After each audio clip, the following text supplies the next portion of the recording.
유튜브로 보시면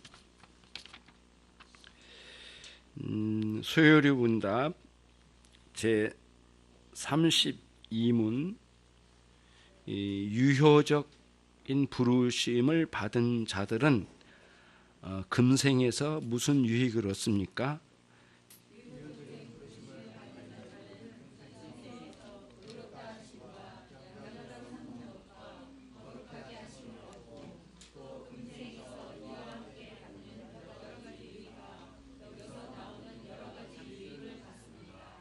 소요리 문답 제 33문 칭의는 무엇입니까?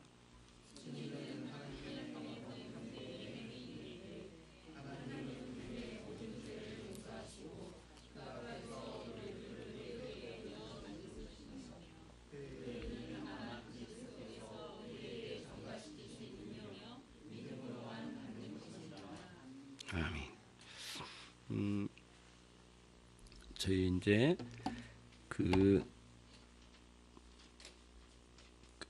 은혜는 우리가 정말 많이 쓰는 은혜가 있어요. 은혜란 용어는 무척 많이 쓰거든요.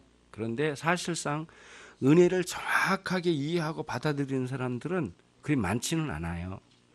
그래서 은혜라고 하는 것은 우리에게 제공하는 방식에 있어서는 선물로 주셨다라는 의미가 담겨져 있어요. 선물로 주셨다. 그러나 은혜의 내용은 그게 아니에요. 그러면 은혜의 내용은 뭐냐? 지난번에 말씀드린 것처럼 세 가지를 말씀드렸어요. 그러니까 세 가지가 이제 정리가 돼야 되는데, 그러니까 은혜는 값없이 주심이 우리가 노력해서 얻은 품삯이나 그런 식으로 주신 게 아니라는 거예요. 우리의 노력의 가치로 주신 게 아니라, 우리의 노력이나 우리의 품삯으로 주신 게 아니라 전적으로 우리는 거기에 대해서 뭔가를 공적을 세운 것도 없고 드리지는 않았지만 하나님 우리에게 일방적으로 주신 거예요. 예, 그게 오늘 여기서 이제 은혜라는 의미는 그런 의미예요. 우리에게 주신 방식이에요. 그러면 그 다음이에요. 그 다음 은혜라 하면 은혜의 내용의 측면을 봐야 되는데 세 가지인데, 지금만은 말씀드렸지만 은혜는 예수님 당신 자신이 우리의 은혜가 되셔요. 예수님 당신 자신이 우리의 은혜가 돼요. 그 은혜로 주신 내용이 뭐냐라고 질문할 때 하나님께서 예수님을 우리에게 주신 거예요. 그게 은혜예요. 예수님 당신 자신이 우리가 은혜가 되셔요. 전체가. 그리고 놀라운 거는 뭐냐면은 다른 모든 존재는 은혜를 우리에게 알려주고 깨닫게 해주고 그런 차원에서 은혜를 소개하는 차원에서 존재하지만, 하나님께서는 은혜의 자체가 되신 거예요. 그러니까 은혜의 본산지가 되세요. 은혜의 샘물이 되신 거예요. 그런 차원으로 봐야 되거든요. 그래서 요한복음 1장 14절에 예수님은 은혜와 진리로 충만하시더라라는 말씀이 그 뜻이에요. 그러니까 여러분, 그 은혜는 예수님 당신 자신이시기도 하고 그분이 은혜를 우리에게 공급해 주셔요. 예. 그러면은 그 은혜가 첫 번째는 예수님 당신 자신이시고, 두 번째는 예수님께서 우리에게 허락해 주신 구원의 은총, 구원의 은혜, 구원받은 은혜, 그걸 우리는 은혜라고 해요. 그러면 조금 더 옆으로 가면은 일반적인 은혜, 예를 들자면은 예수님 안에 들어오지 않은 사람들도 누리고 있는 은혜가 있어요. 자연적인 은혜. 그거는 여기서 이제 제외시키고, 이쪽에서는 예수님 믿어서 예수님으로 말미암아 얻게 된 구원의 은총이 은혜예요. 은혜. 그러니까 첫 번째 예수님께 가지고 오신 구원의 은총. 마지막 세 번째는 뭐예요? 거기 좀 조용히 시켜야 되겠네, 들어가서. 그러면 세 번째는 뭐냐면은 여러분과 저의 안에 성령께서 역사하셔서 내 마음에 하나님을 향한 사랑을 불러일으켜 주신 것이 은혜예요. 그러니까 내 안에 하나님의 사랑이 업되는 것, 하나님의 사랑을 불러일으켜 주신 것. 그래서 쉽게 말하면 하나님의 사랑이에요. 하나님의 사랑에 경험화시킨 것을 우리에게 주신 은혜라고 보는 거예요. 그런 차원의 은혜예요. 그러면 이제 아까 예수님의 구원의 은총, 그 다음에 하나님을 향한 사랑 두 가지 다 빼고요. 가운데 예수님께서 우리에게 주신 구원의 은총이 있죠. 그 구원의 은총을 세네 가지로 나누는 것이 32절에 32문이에요. 32문. 자, 거기 보시면 하나님께서 우리를 부르셨는데 그 부르심이 효과가 있게 부르셨대. 부르심의 효과가 발생했대요. 어떻게 발생했느냐? 이제 이렇게 네 가지로 발생했대요. 첫 번째는 우리를 의롭다 해주심. 그 다음에 우리를 하나님의 자녀 삼아주심. 그 다음에 세 번째는 우리를 거룩하게 하심. 네 번째는 금생 이 땅에 사는 동안에 그 앞에 있는 세 가지의 은혜와 구원의 은총과 함께 여타의 여러 은혜가 있어요. 내가 좋은 사람을 만나는 경우도 있고, 또는 때로는 물질을 통해서 우리에게 주신 경우도 있고, 때로는 어떤 지위에서 어떤 일을 하도록 사명을 주신 것도 하나님의 은혜거든요. 건강 주신 것도 은혜이고요. 이게 전반적으로 이 가운데 있는 세 가지의 이 은혜, 구원의 은총의 세 가지 종류의 은혜와 그 여타의 많은 은혜들을 포함시킨 거예요. 그래서 우리가 이제 정리를 해봐야 돼요. 그래서 여러분, 교회에서 우리가 신앙생활을 할 때 할 수만 있으면 그 의미가 뭔지를 자꾸 파고 들어가는 쪽으로 택해야 돼요. 근데 이렇게 가면은 최악이에요. 나 그거 알고 있어. 그러니까 알고 있다라고 하면 안 돼요.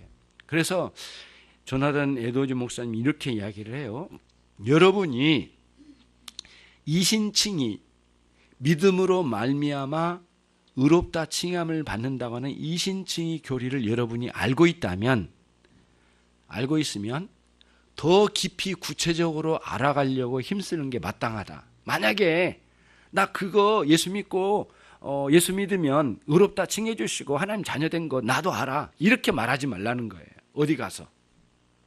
그러니까 정말 우리가 조심해야 될 게 뭐냐면은 알긴 알았지만 죽은 지식, 그리고 저기 창고에 들어놓아가지고 산소호흡기 꽂고 있는 그런 지식 말고 살아있는 지식이 돼야 되거든요.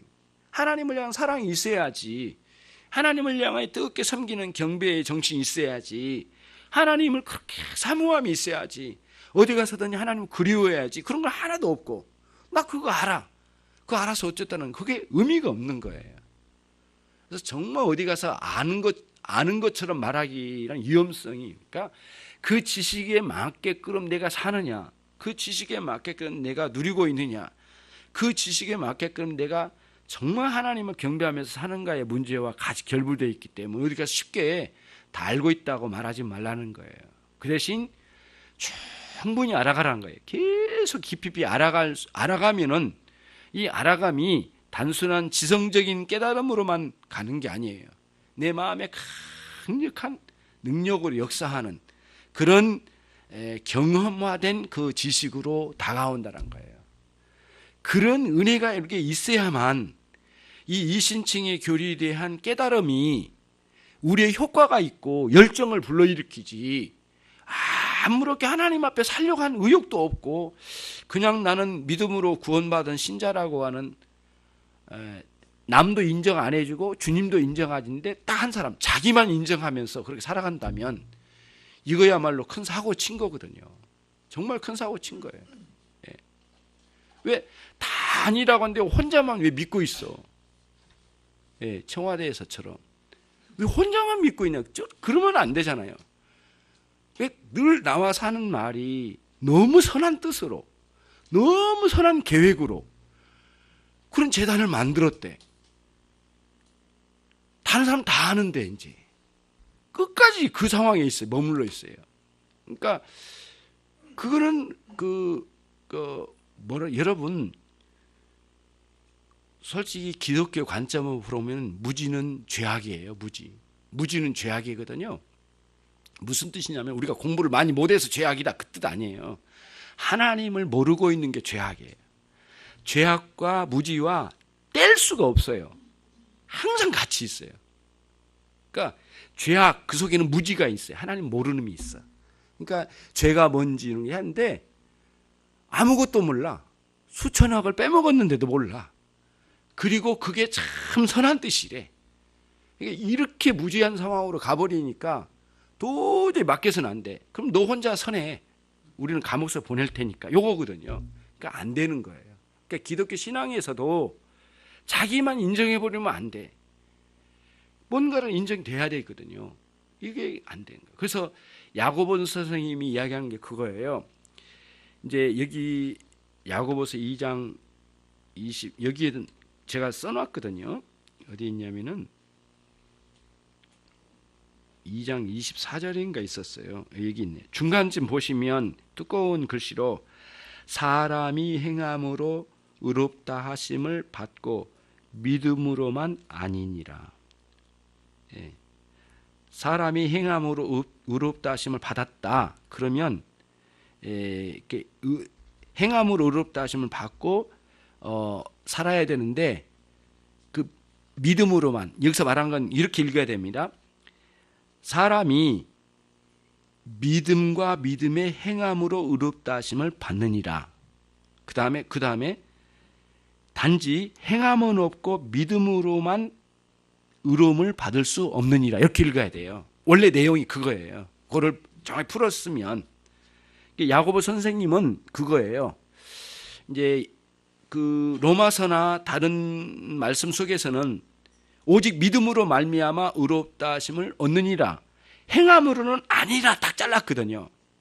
그때 무슨 뜻이냐면은 그 예수님을 내 인생에 받아들이지 않고 어떤 선행이나 뭔가를 경건의 폼을 잡고 이렇게 하는 것으로 하나님의 인정을 받을 줄 알았는데 그게 아니라고 이제 딱 잘랐어요. 그럼 오로지 그리스도를 내 인생 가운데 받아들이 영접한 그 진정한 신자, 그 사람들이 하나님의 의롭다함을 받는다는 게 로마서의 진술이에요.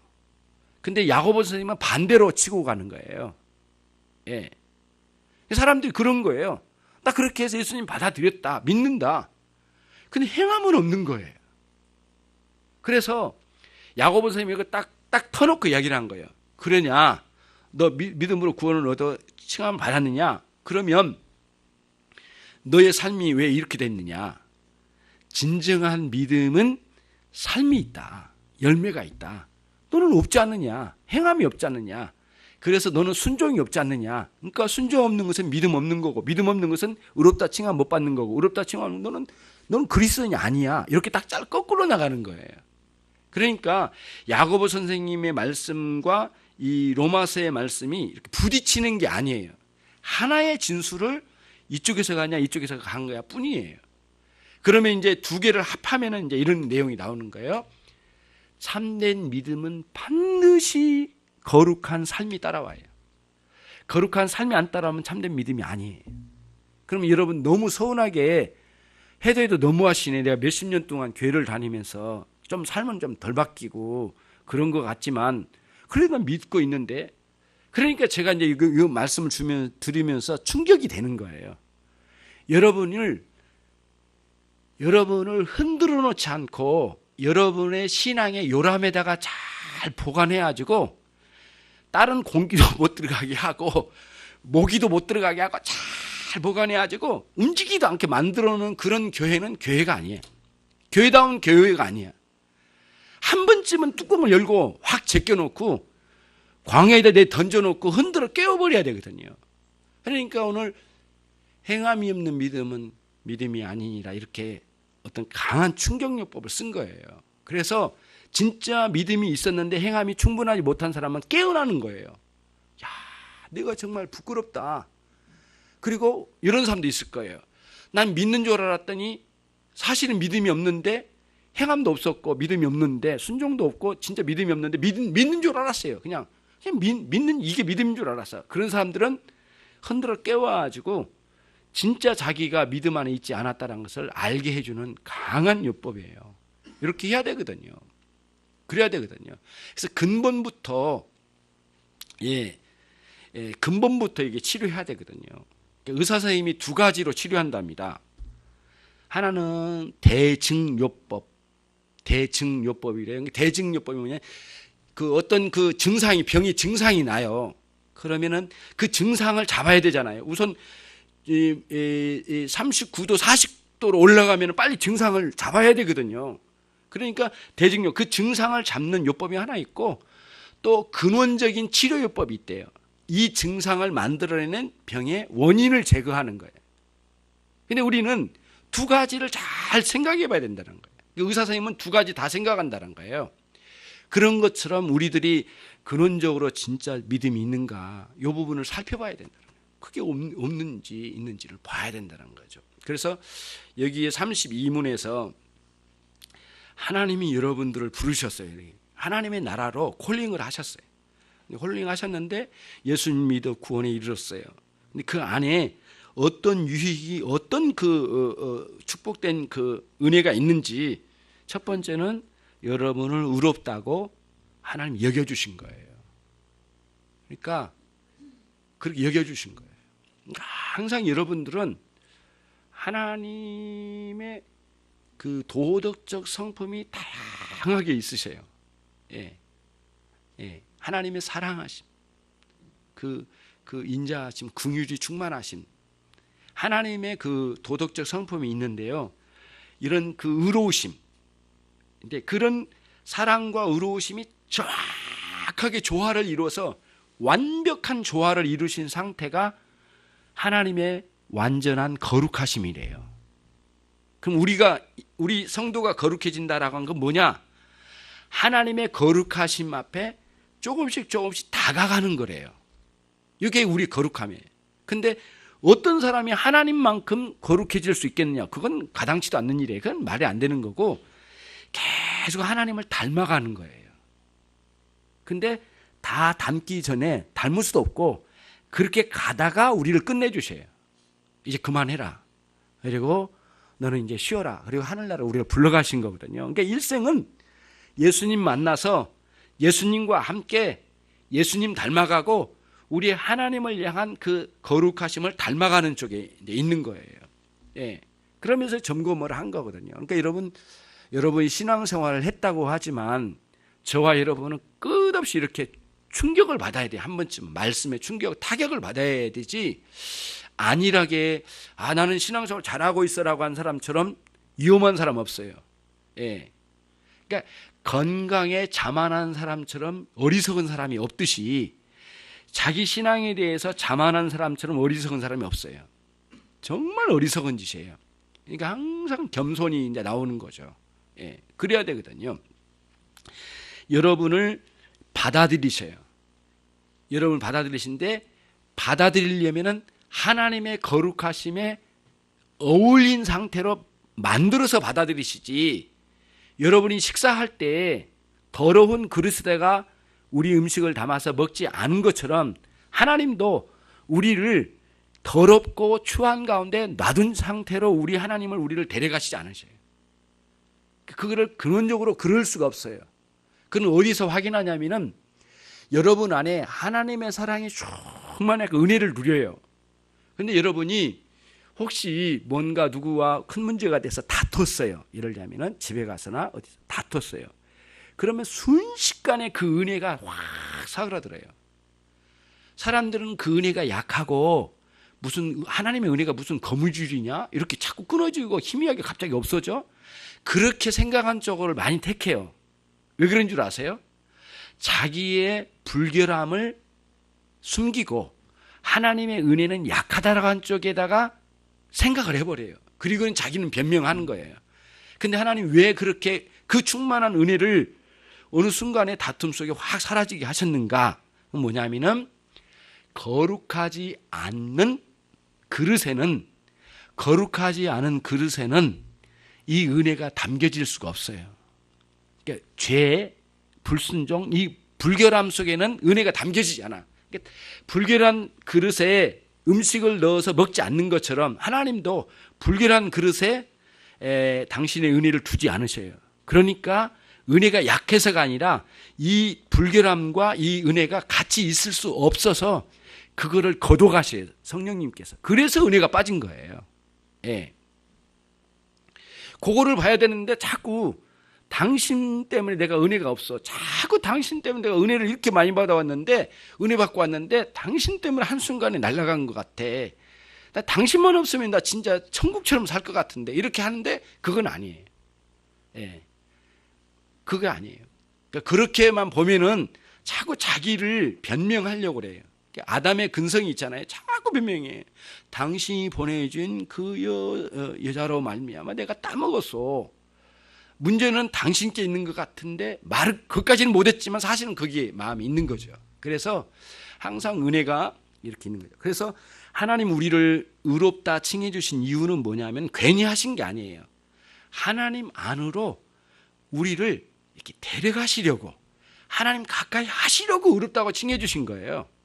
예, 우리 측면은 너무 좋긴 하지만 어떻게 우리 하나님께 갈 수 있을까? 하나님이 우리 가까이 해줄 수 있을까? 예, 누구처럼 막 마음대로 들어다니고 막 그렇게 자격증도 이렇게 뭐랄까 나름대로 자격이 부여되지도 않았는데 청와대 왔다 갔다 해보는 사람도 그런 도 있긴 하지만 그거는 이 세상에 있는 거지. 하나님께는 그런 지혜 없음 이런 상황이 있을 수 없거든요. 하나님은 반드시 이렇게 당신의 거룩함에 어울린 상태로 만들어서 우리를 데려가신 거예요. 가까이 하고 싶은 거예요. 그래서 여러분과 제가 하나님을 가까이 할 수 있는 근거가 생긴 거예요. 의롭다 칭해 주심이 그거란 거예요. 지금 다른 데 있지 않아요. 그러니까 원래는 의롭다 칭해 주시는 그 원리가 하나님 측면에 이미 원리가 있으신 거예요. 근데 하나 우리가 불결하니까 하나님께서 우리를 의롭다가 칭해 주시지 않으면 도대체 하나님 데리다가 가까이 할 수가 없어요. 이게 그럴 수가 없는 거죠. 그래서 이제 보니까 인간은 가만히 놔둬보니까 인간이 스스로는 의롭게 스스로를 만들어낼 수도 없고 의롭게 될 수도 없어요. 너무 비참해.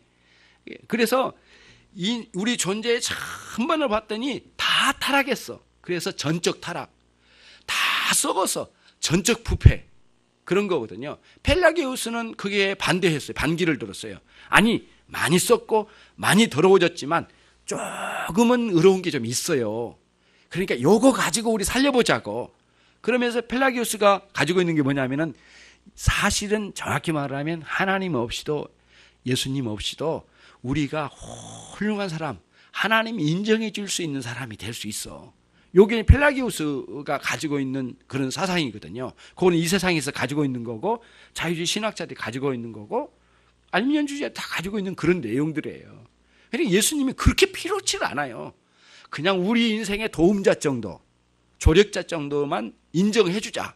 요게 그런 사람들이에요. 근데 우리는 이제 성경에서는 그렇게 가르치지 않아요. 철저하게 우리는 스스로를 의롭게 할 수가 없어. 너무 절망스러워. 하나님 그걸 아셨어요. 우리가 절망하기 전에 이미 우리 하나님 아셨어요. 그래서 당신 자신의 독생자 예수 그리스도를 우리 가운데 보내주신 거예요. 그래서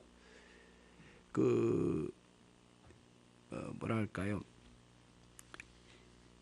예수님께서 그렇게 이제 하셔서 능동적으로 순종하신 부분이 있고 피동적으로 순종하신 부분이 있어요. 근데 이거를 그 용어를 거기다 쓰면 될지 아무튼 이게 지금 저도 공부를 해서 온 거니까요. 예수님께서 순종을 하실 때 두 가지 면을 순종하셨대요. 능동적으로 피동적으로 두 가지인데 이 능동적으로 순종하신 거나 피동적으로 순종하신 것은 모두 우리를 위하여 하신 거래요. 우리를 위하여.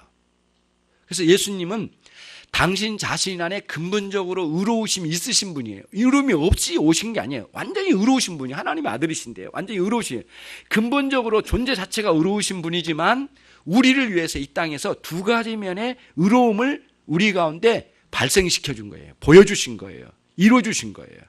예. 그리고 우리로 하여금 눈 떠 보게끔. 예, 눈 떠 보게끔. 그래서 예수님께 의존하여 그 이루신 의로우심이 우리 것이 되도록 우리 가운데 오셔서 역사하셨어요. 그 율법 아래. 근데 능동적으로 순종하신 것은 뭐냐? 그거는 뭐냐면은 삶에 있어서 선한 삶으로 완전한 순종으로 살아가는 삶을 통해서 그걸 이루어 주셨대요. 능동적으로 순종하심은 삶에서 하나님의 뜻에 완전히 순종하신 것이 능동적인 순종이고, 그러면 피동적인 순종은 뭘까요? 예수님 고난 받으심, 예수님 십자가에 죽으심, 예수님 무덤에 갇히심, 완전히 죽어주심, 그게 피동적인 순종이래요. 그러니까 피동적인 순종과 능동적인 순종을 완전히 이루신데 당신이 의로움이 없어서 이루신 게 아니에요. 우리를 위하여 그 자리에서, 우리가 해야 할 자리에서 예수님이 대신 그 일을 능동적이고 피동적인 두 가지 순종을 완전히 이루셨대요. 그리고는 우리에게 당신 자신을 영접하라고 명하세요. 그러니 우리가 그분을 영접했더니 예수님의 피동적인 순종과 능동적인 순종의 그 모든 것이 우리 것이 되도록 역사해 주셨대요. 인정해 주시대요. 그래서 우리가 예수님의 의로우심은 당신 자신 안에 그 일을 이 땅에 안 오셔도 예수님은 의로우신 분이었지만 오셔서 이루는 오셔서 이룬 그 의를 두 가지 모두 우리가 한 것으로 하나님께서 여겨주신 거예요. 이거는 하나님의 구원의 은총의 장치예요, 장치. 하나님의 구원의 은총의 하나의 시스템이에요. 이런 식으로 하나님 계획하셨어요. 만세전에 이런 식으로. 이런 방식으로 구원하지 않으면 인간이 도대체 구원할 수 없거든요. 할 길이 없어. 그래서 예수 그리스도께서 이루신 그 의로우심의 온전한 완성에 이루신 거예요. 예. 그래서 우리로 하여금 예수님을 믿는다고 할 때 그 믿음은 그 예수님의 의로우심을 우리가 다 그분의 모든 것을 받아들인 거예요. 그리고는 내 것을 가지고 다 가지고 가서 예수님께 다 드리고, 그렇죠? 그거를 우리는 회개라고 하잖아요. 다 드리고, 죄를 다스릴 수 있는 하나님이신 그분은 죄를 없앨 수도 있고 어느 부분에는 죄가 왕성하게 있도록 하나님 허용하실 때도 있으세요. 하나님. 예. 왜냐하면 죄로 말미암아 멸망하도록 유기시켜 버리실 때도 있으시니까. 그게 있거든요. 그러니까 우리 예수님은 죄를 다스릴 수 있는 위치에 있으신 분이에요. 사단은 죄의 노예예요. 오전에 말씀드린 것처럼. 여러분, 사단이 죄를 다스리는 존재라고 인식하면 무척 어리석은 생각이에요. 사단도 그 죄의 노예로 살고 있는 존재예요. 노예로 존재하는 거예요. 죄의 노예로 있는 거예요. 그러나 그 죄를 다스리는 하나님이세요.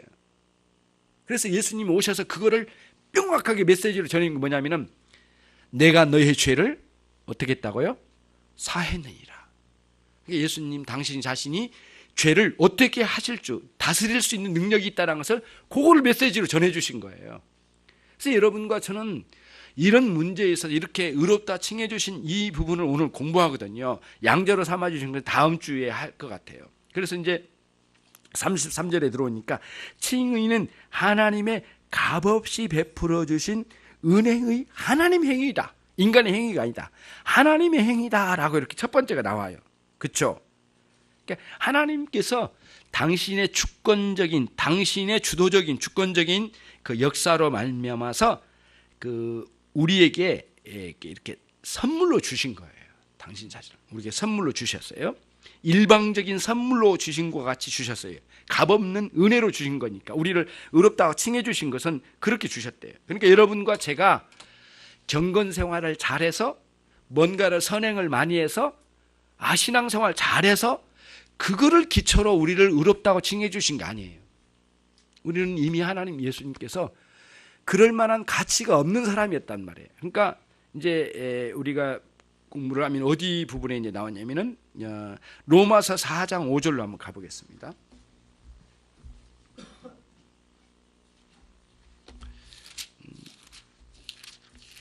로마서 4장 4절과 5절 같이 한번 읽겠습니다. 시작. 일하는 자에게는 그 삭을 은혜로 여기지 아니하고 빚으로 여기느니와 이를 아니할지라도 경건치 아니한 자를 의롭다 하신 이를 믿는 자에게는 그의 믿음을 의로 여기시나니. 그랬죠? 자, 4절은 무슨 말씀입니까? 우리가 일하면 일한 대가 싹스로, 그러니까 그 품값으로 주지 않느냐. 하나님께서 주신 이 칭의, 구원의 은총은 우리의 품값으로 준 게 절대 아니다. 절대 그게 아니다. 그것과는 상관이 없다. 오로지 하나님께서 어느 정도까지 또 표현했냐면 또 경건하게 산 사람에게 구원해 주지 않았느냐? 그것도 아니다. 뭐라고 했냐면은 경건치 아니한 자를 의롭다 하신 이를 믿는 자에게 그랬어요. 하나님은 경건한 사람에게 의롭다고 칭해 주신 게 아니에요.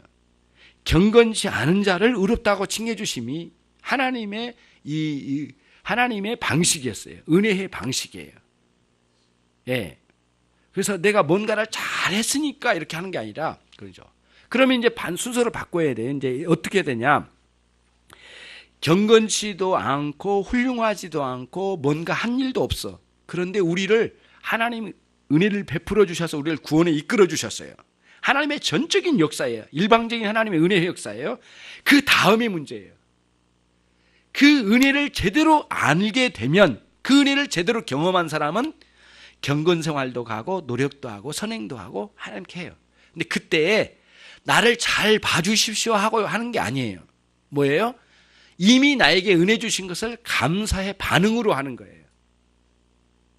그러니까 우리 신앙은 모두 그 은혜의 감사의 반응으로 하는 거예요.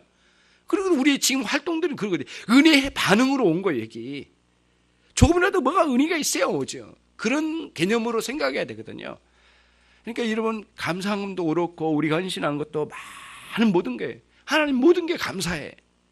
나의 존재를 여기 있게 하신 것도 하나님 감사하고 그 은혜의 감사에 반응해서 우리가 사는 거예요. 예. 그러니까 경건생활 열심히 하면 하나님 더 많이 인정해 주신가? 그게 아니에요. 예. 철저하게 이 부분을 우리가 생각해야 돼요.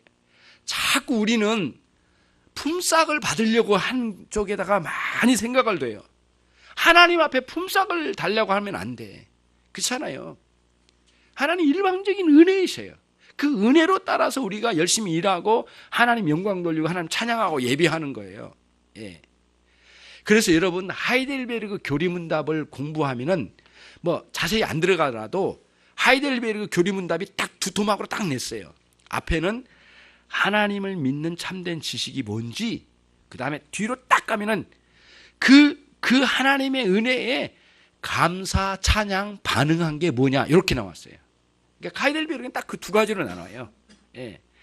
감사의 반응이에요. 물론 웨스트민스터 소유문답 같은 경우에도 앞부분에는 우리가 믿어야 될 내용이 뭐지요? 이걸 배운 거고, 뒤로 딱 넘어가면 뭐냐면 어떻게 살아야 돼요? 그게 나와요. 어떻게 살아야 돼요? 이런 질문이에요. 예. 예. 그런 거거든요. 내가 뭐 해야 돼요? 이런 거하고 똑같아요. 내가 뭐 해야 돼요? 그게 이제 38문부터 쭉 뒤로 넘어가는 거예요. 이제. 예. 107문까지 쫙. 그러니까 십계명도 그 뒤에 나오고 주기도문도 나오고 하이델베르 교리문답 같은 경우에는 사도신경도 나와요. 사도신경의 그 내용도 풀어줘요. 그래 쭉 설명이 되거든요. 우리가 이 땅에서 어떻게 살아야 될지, 감사의 은혜의 감사의 반응이에요. 그런 관점을 잘 생각해야 돼요. 그러니까 무조건 감사할 수밖에 없잖아. 이미 은혜로 시작하는 거니까. 그런 관점에서 이제 칭의를 우리가 생각해야 되겠어요. 근데 이 칭의에는 두 가지가 있대요. 자, 그러면 이제 33문에 보면은 첫째는 뭐냐면은 하나님은 우리의 무엇을 용서하시고요? 하나님 뭐를요? 예, 제가 이제 물어보면 죄를 용서하시고 이렇게 말할 줄 알고 이제 제가 반문을 하랬더니 또 모든 죄라고 하니까 할 말이 없는데 모든 죄. 그게 지금 핵심이 모든 죄. 모든 걸 빼면 안 된다는 거예요. 근데 여러분, 여러 사람인데 제가 이제 그 심리학자로 있는 교수님하고 이야기를 했는데요. 그분이 회의를 느꼈더라고요. 심리학을 하고 심리치료도 하고 심리상담도 하더라고요.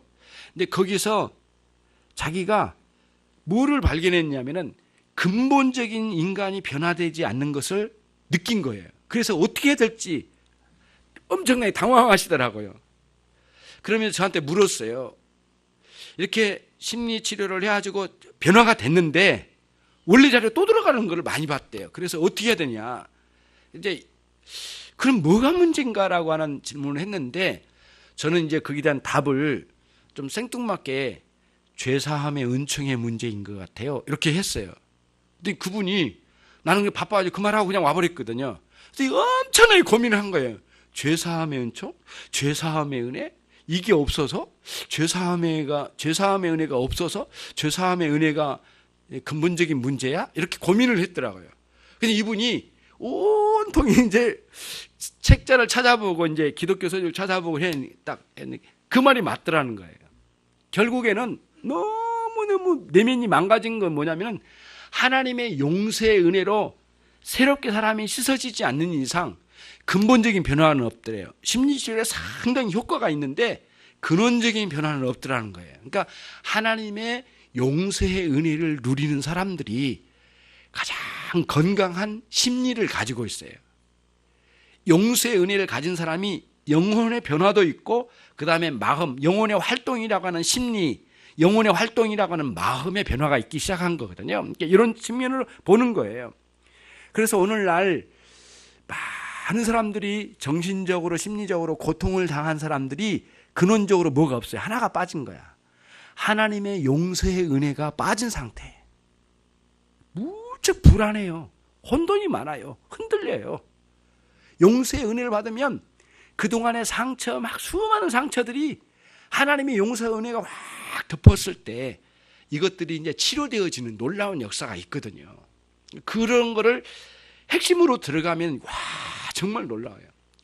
사죄의 은총이라고 해요. 사죄의 은총에 흠뻑 젖어들고 그 다음에 회개할 때 여러분들 회개할 때마다 사죄의 은총, 처음 우리를 이루신 사죄의 은총을 깊이 생각해 가면은 자동적으로 회개가 나와요. 그리고 회개라고 하는 거는 용서해 주실 거라는 확신에서 나온 회개가 회개지, 용서해 주지 않을지도 몰라 하면서 회개는 회개가 아니야. 솔직히 말해 그게 회개가 아니야. 회개의 모양은 갖췄지만 회개의 은혜는 못 누린 상태로 가거든요. 여러분 할 바에는 회개의 은혜를 누려야지, 회개해서 사죄의 은총을 누려야지. 그러니까 조금이라도 한 구석에 이거 용서해 주지 않으실 수도 있어 이렇게 하는데 오늘 말씀에는 모두 죄 용서했대요. 이미 용서하셨대요. 이미 끝난 거예요. 과거, 현재, 미래의 모든 죄를 용서하셨어요. 그러면은 미래 죄까지 용서하셨는데 왜 회개를 해야 돼요? 지금 회개하라고 왜 하세요? 과거, 현재, 미래의 죄를 모두 용서하셨는데 오늘 또 회개하라고 명령하셔. 왜 그럴까요? 하나님의 원론적인 의미에서는 과거, 현재, 미래의 모든 죄를 용서하신 것은 사실이야. 그리스도 안에서 그리스도의 십자가의 능력은 과거, 현재, 미래의 모든 죄를 용서하신 것은 사실이야. 원론적인. 그러나 우리가 그 용서의 은혜를 경험하려면 회개가 있어야 돼. 신자가 되고 난 뒤에도. 예. 내가 구원받은 지 오래됐고 이 모든 죄를 용서받은 게 오래전에 일어났지만 우리는 이제 지금 회개를 해야만 그 용서의 은혜를 강하게 경험해 나가는 거예요. 그래야만 여기서 위로를 얻고 용기를 얻고 그리고는 죄 용서의 확신을 얻고 담대하게 하나님 앞에 나가기도 하고 헌신도 하고 내가 할 일을 해나갈 수 있는 거거든요. 근데 이게 확신이 안 들면 너무 힘들어요. 예. 여러분 그 부모님 뭔가 실수를 크게 하고 부모님 앞에 제대로 앉아서 밥을 먹습니까? 먹긴 먹지. 그러나 별 생각 다 해. 갑자기 아빠 주먹이 날라와서 뭐 그런 생각도 들고 뭐 갑자기 멱살 잡고 너 이놈 그 돈 네가 손댔지 이놈 하고 그럴 것 같기도 하고 이미 아빠가 알고 있는데 모른 척하면서 기다리고 있지 않을까 별 생각이 다 나요. 그러나 확실하게 고백을 하고 아빠한테 이제 맡기도 하고 그다음에 용서도 받아서 확실히 해결되면은 얼마나 양심에 자유함이 있습니까? 신앙에도 그러거든요. 그러니까 회개를 하면 활발해져요. 예. 근데 교회를 오래 다녀도 왜 이렇게 얼굴이 어두워? 원래 어둡다고 그러는데 원래 어두운 거는 어두운 거고 그거 말고 우리 안에 여러 가지 사죄 은총의 기쁨이 없을 때는 어두울 수밖에 없어요. 왜냐하면 일단 교회 딱 들어오면 죄의식이 강하게 들어오거든요.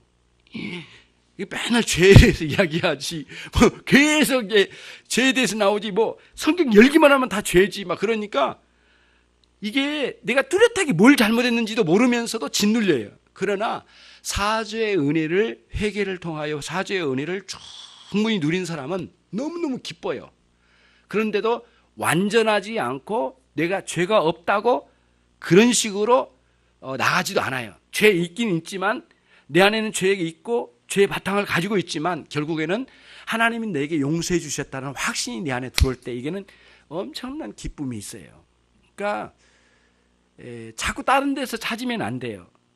우리 남편이 괴롭혀서, 자식들이 말을 안 들어서, 돈이 없어서, 그 다음에 내가 뭔가 이루어지지 않아서 그렇게 말하면 안 돼요. 그거는 또 다른 변명이에요. 하나님 앞에 충분히 나가서 그분의 사죄 은총을 누리고 그분의 정말 그 거룩하심을 맛보아서 누리는 사람들은 그렇게 얻을 수가 없어요. 기뻐야 돼요. 예. 그러니까 신앙생활을 잘한다고 하신 분들 중에 이런 분 있어요. 나는 죽일 놈, 나는 죽일년, 자꾸 이렇게 해. 그리고는 그 다음을 안 나가.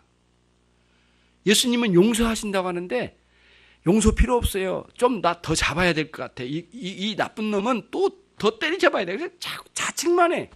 그러니까 자책하는 건 신앙이 아니야. 그렇잖아요. 그러니까 하나님이 용서를 누리는 데까지 가는 게 신앙생활이지, 내가 잘못했다는 걸 깨닫고 가슴만 치고 이렇게 가면 안 돼요. 그러니까 우리 교회에서 가장 나쁜 놈이 나야. 그리고는 그거를 왜 사람들에게 말을 해? 그러니까 뭐 목회자가 용서해 주셔서 되는 거야, 주변에 있는 권사님이 용서해서 되는 거야, 그것도 아니잖아요. 그런데 왜 자꾸 사람들이 나는 나쁜 놈, 나는 죽일 놈, 나는 가능성이 없는 놈, 자꾸 이렇게 해놓고는 그냥 그 자리에서 머물러 버린 거예요. 그러니까 믿음이 없어요. 어떤 믿음? 내 모든 죄를 용서해 주셨다는 이 확신의 믿음이 없는 거예요. 그런데 우리는 한 발짝 더 나가서 주님의 은총을 누리는 거죠. 그래서 하나님 나를 의롭다 칭해 주심을 그냥 법정적인 선언 정도의 이론적인 개념으로만 갖지 말고 그 안에는 용서의 은혜가 있다, 모든 죄에. 근데 그 용서의 은혜를 그것까지만 알면 안 돼요. 아는 걸 끝내면 안 돼요. 그거를 용서의 은혜를 누리는 데까지 가야 된다는 것을 말씀드리고 싶은 거예요. 예. 그 다음 그 이제 33문이에요. 그 앞에서 우리를 의롭게 여겨 받으신 것이며, 그랬죠. 그러니까 하나님 앞에서 우리를 의롭다 여겨주신 거예요. 예. 사람들의 앞이 아니에요. 하나님께서 인정해 주신 의로움이에요. 그다음 끝부분에 그 의는 다만 그리스도께서 우리에게 전가시키신 의이며 믿음으로만 받는 것입니다. 그러니까 믿음의 역사를 통해서죠. 믿음의 역사. 그러니까 믿음의 역사 안에 이제 이런 일들이 있는 거죠. 하나님께서 예수님의 의로우심을 우리에게 주셨다는 거예요. 그래서 실제적이고 경험화되지 않는 이러한 죄의 용서에 대한 이론적인 공부는 사실상 거의 그 지식적인 죽은 지식에다가 사장시킨 것에 불과해요. 더 이상 나가질 않아요. 그래서 경험해야 돼요. 그래서 기도의 자리 가야 돼요. 회개의 자리 가야 돼요. 그리고 살펴가야 돼요. 자꾸 하나님. 그 은총을 마음껏 누리면서 용서해 주셨다는 확신의 기쁨으로 일어서야 되죠. 예.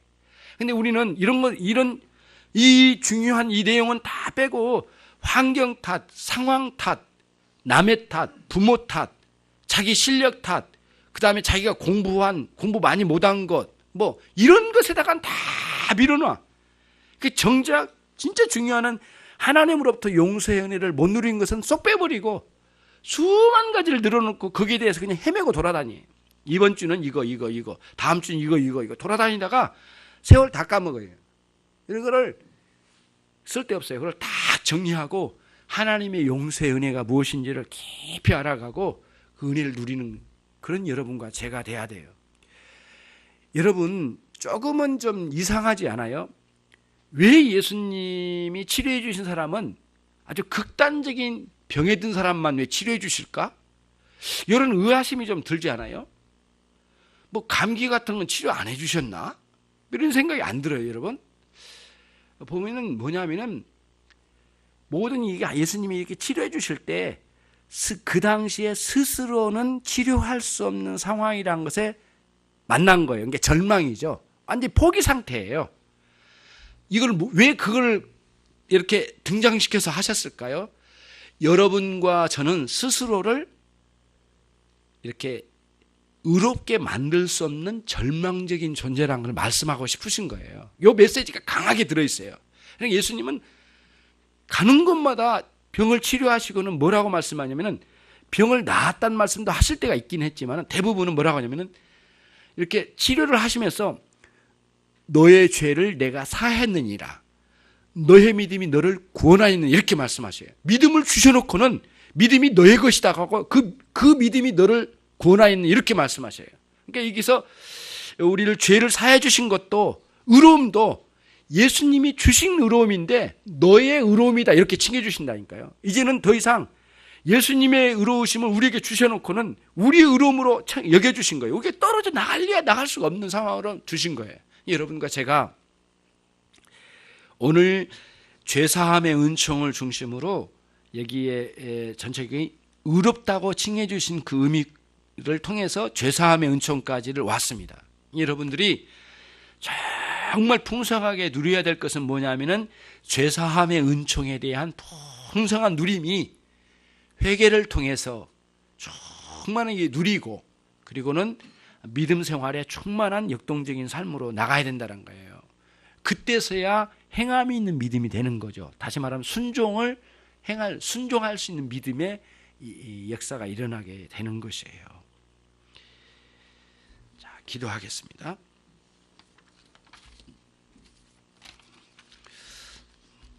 하나님 아버지, 저희들이 이 시간 하나님께서 우리를 의롭다 칭해 주신 이신칭의 믿음으로 말미암아 의롭다 칭해 주심의 그 내용을 함께 살폈습니다. 실제적으로 우리 가운데 그와 같은 놀라운 역사가 있기를 소원합니다.